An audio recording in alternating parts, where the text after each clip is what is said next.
Guys, welcome back to my vlog. आज मैं आप सभी को लेकर चल रही हूँ दिल्ली की फेमस लोटस टेम्पल। लेकिन यकीन मानिए, यहाँ पहुँचते ही हमने देखा कि कितना क्राउड है, कितने लोग हैं। और अभी लोटस टेम्पल के गेट ओपन नहीं हुए थे, एंट्री स्टार्ट नहीं हुई थी, बहुत लोग थे। चलिए शुरू करते हैं आज का पूरा सफर। चारों तरफ इतनी भीड़ थी कि बस लोग ही लोग दिखाई दे रहे थे। आप खुद ही देख सकते हैं कितना ज्यादा क्राउड था। हमने सोचा थोड़ी देर रुक जाते हैं, लेकिन इतनी गर्मी थी कि ऐसा लग रहा था जैसे मेरे ऊपर ही स्पेशल पसीने की बारिश हो रही हो। और सच बताऊं, सबसे ज्यादा पसीना तो मुझे ही आ रहा था। जैसे ही अंदर एंट्री स्टार्ट हुई, पूरा माहौल ही बदल गया। चारों तरफ हरियाली, साफ सफाई और बहुत ही खूबसूरत नज़ारा। मुझे तो वैसे भी नेचर बहुत पसंद है।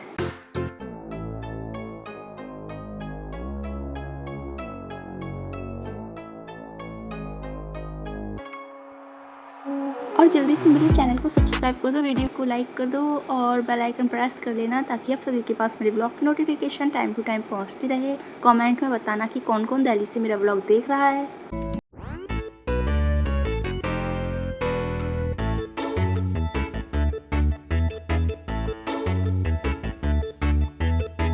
और देखो, ये कितने प्यारे फ्लावर्स हैं, इन्हें देखकर तो मेरा मन खुश हो गया।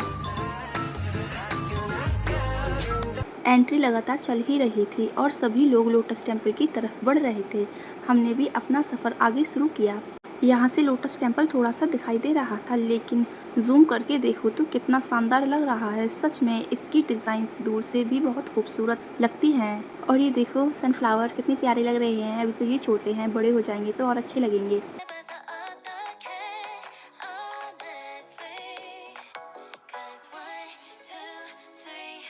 मैं अंदर जाने के लिए बहुत ज़्यादा एक्साइटेड थी। और आप तो जानते ही हैं कि जहाँ भी मुझे कोई सुंदर फ्लावर दिखता है, मैं उसे तुरंत कैमरे में कैप्चर कर लेती हूँ। अब जैसे जैसे हम आगे बढ़ रहे थे, लोटस टेम्पल को अंदर से देखने की एक्साइटमेंट उतनी ही बढ़ रही थी। सच में ये बहुत बड़ा है। मैं आपको पूरा व्यू दिखाती हूँ, देखिए। यहाँ से वहाँ तक सिर्फ लोग ही लोग दिखाई दे रहे हैं। इतनी लंबी लाइन थी कि समझ नहीं आ रहा था आखिर अंदर तक कब पहुँचेंगे। रास्ते में छोटे छोटे सनफ्लावर भी लगे हुए थे। अभी ये सब छोटे हैं, लेकिन जब बड़े होंगे तब और भी ज़्यादा सुंदर लगेंगे। मुझे सनफ्लावर बहुत पसंद है।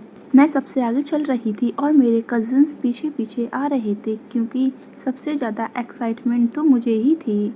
अब सामने से लोटस टेम्पल का पूरा व्यू दिखाई दे रहा था। सच में लोटस टेम्पल बहुत खूबसूरत है। मैंने साइड वाला व्यू भी रिकॉर्ड किया है, ताकि आप लोग हर एंगल से देख सकें। इतनी दूर पैदल चलते चलते मेरे पैर तो सच में दर्द करने लगे थे, लेकिन आसपास का गार्डन इतना सुंदर था कि थकान थोड़ी कम महसूस हो रही थी।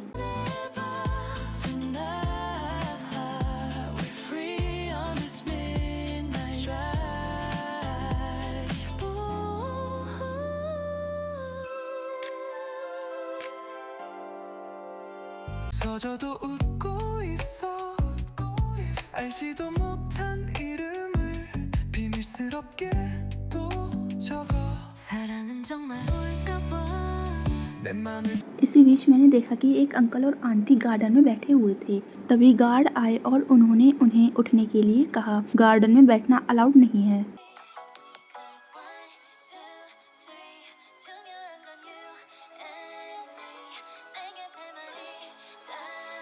और हम आगे बढ़ते रहे।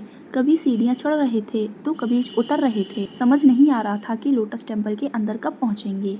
रास्ते में लोटस टेम्पल के चारों तरफ बना पानी भी बहुत सुंदर लग रहा था। दूर से देखने पर ऐसा लग रहा था जैसे कोई स्विमिंग पूल हो। एक पल के लिए तो मेरा मन कर रहा था कि मैं इसमें छलांग लगा दूं। लेकिन ऐसा सिर्फ सोच ही सकते हैं। और यहाँ पर पानी की सफाई भी चल रही थी। उसमें कुछ कॉइन्स भी पड़े हुए थे। और अब हम ऊपर जाने लगे। ऊपर जाने से पहले अपनी स्लीपर्स उतारनी पड़ी।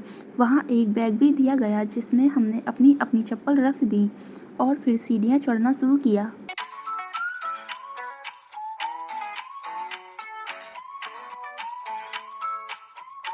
ऊपर का नज़ारा और भी खूबसूरत लग रहा था। अभी मैं पूरी तरह ऊपर नहीं पहुंची थी, लेकिन सीढ़ियों से ये पूरा व्यू कमाल का दिखाई दे रहा था। आखिरकार मैं ऊपर पहुंच गई। यहीं से मंदिर के अंदर एंट्री होनी थी, लेकिन अब मेरे पैर इतने ज़्यादा दर्द कर रहे थे कि और लाइन भी बहुत ज़्यादा लंबी थी। मेरे कज़िन तो अंदर चले गए, लेकिन मैं बाहर ही रह गई। मैंने सोचा कि इतनी लंबी लाइन में अब खड़े होने की हिम्मत नहीं है, इसलिए मैंने अंदर जाने का प्लान कैंसिल कर दिया और वहीं से वापस लौटने लगी। वापस आते समय पीछे मुड़कर देखा तो लगा कि हम कितनी दूर से चलकर यहाँ तक आए थे। वैसे सच बताऊं, लोटस टेम्पल जितना पास से खूबसूरत है उतना ही दूर से भी खूबसूरत दिखाई देता है। मैं उसी रास्ते से वापस आ रही थी, लेकिन बाहर निकलने का रास्ता अलग था। इसी बीच में अपने कजिन से अलग हो गई। थोड़ी देर बाद उनका फ़ोन आया कि अरे तू कहाँ है। मैंने उन्हें अपनी लोकेशन बताई। फिर उन्होंने कहा कि पीछे वाले गेट की तरफ आ जाओ, हम वहीं हैं। और ये जो क्लिप आप देख रहे हैं ये मेरे कजिन ने रिकॉर्ड की है। मैं आगे वाले रास्ते पर थी और वो पीछे वाले रास्ते पर थे। आखिरकार हम सब फिर से मिल गए। बाहर आते ही मैंने देखा कि बाहर मेहंदी लगाने वाली आंटी भी बैठी हुई थी। बचपन में तो मैंने बहुत मेहंदी लगवाई है ऐसी वाली, और किस किस ने लगवाई है कमेंट में बताना। हमने गोलगप्पे खाए और गोलगप्पे का पानी सच में बहुत यमी था, लेकिन भैया पानी देने में इतनी कंजूसी कर रहे थे कि उनसे बार बार कहना पड़ रहा था। आखिरकार गोलगप्पे खाने के बाद थोड़ा सुकून मिला। तो फ्रेंड्स, आज का लोटस टेम्पल वाला व्लॉग यही खत्म होता है। अगर आपको मेरा ये व्लॉग पसंद आया हो तो वीडियो को लाइक करना, अपने दोस्तों के साथ शेयर करना और चैनल पर नए हो तो सब्सक्राइब करे बिना मत जाना।